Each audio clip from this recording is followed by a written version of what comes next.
Buenas tardes. Para desarrollar las preguntas correspondientes al cuestionario de la fase 2, estructura y función de la proteína, tutor René Montero Vargas, presentado por María Alejandra Pérez Palacino. Primer pregunta, ¿qué factores externos pueden afectar la estructura de las proteínas y por ende su función biológica? Entonces, algunos factores externos como la sequía, la salinidad, las temperaturas extremas, ya sean altas o bajas, o algunos agentes químicos, pueden afectar la estructura y la función de las proteínas. Em, este tipo de estrés generan algunas especies reactivas de oxígeno, lo que pueden generar un daño en la proteína y otros de los componentes celulares.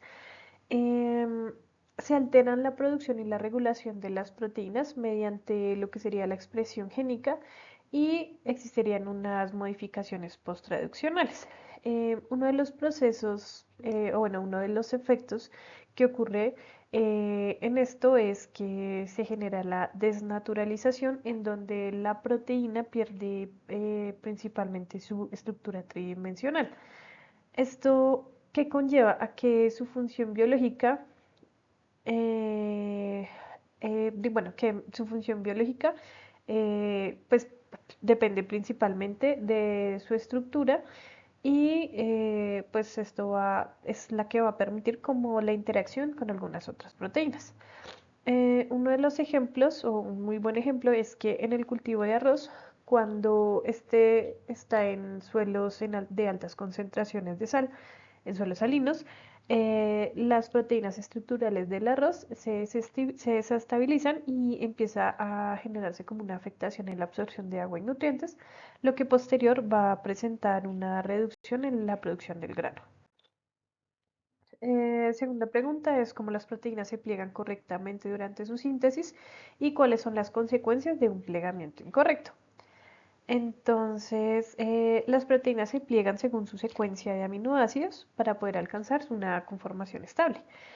Algunos factores como la temperatura y la alta concentración molecular pueden dificultarlo. Digamos que para evitar estas formas incorrectas, aparecen los chaperones moleculares, que son aquellos que estabilizan y facilitan el plegamiento adecuado.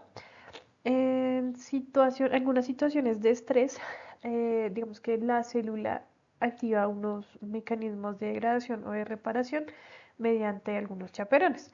En el arroz, digamos que uno de los más estudiados es el HSP70 y el HSP90, pues que son fundamentales ya que estos ayudan a resistir el calor y las sequías, protegiendo algunos procesos vitales como son la fotosíntesis y la producción de enzimas.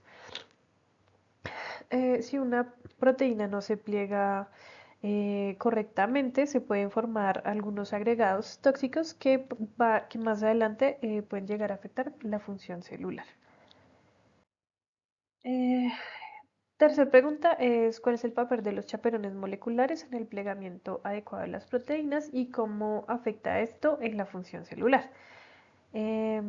Los chaperones moleculares son proteínas que se activan por diferentes tipos de estrés, ya sea un térmico, un osmótico o un oxidante.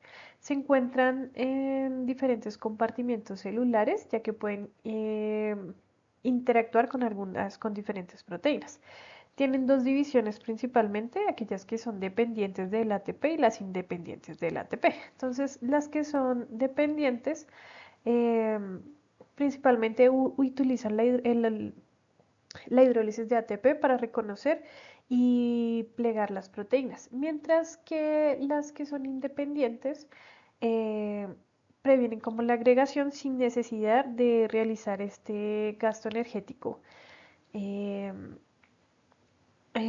Algunas también pueden realizar algunas funciones catalíticas adicionales.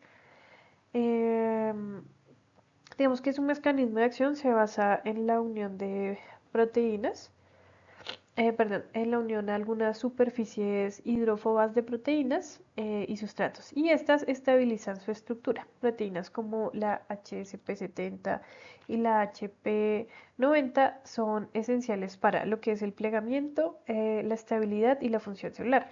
evitando una conformación incorrecta y asegurando que se den las estructuras funcionales. La bibliografía utilizada para el desarrollo de la actividad. Muchas gracias.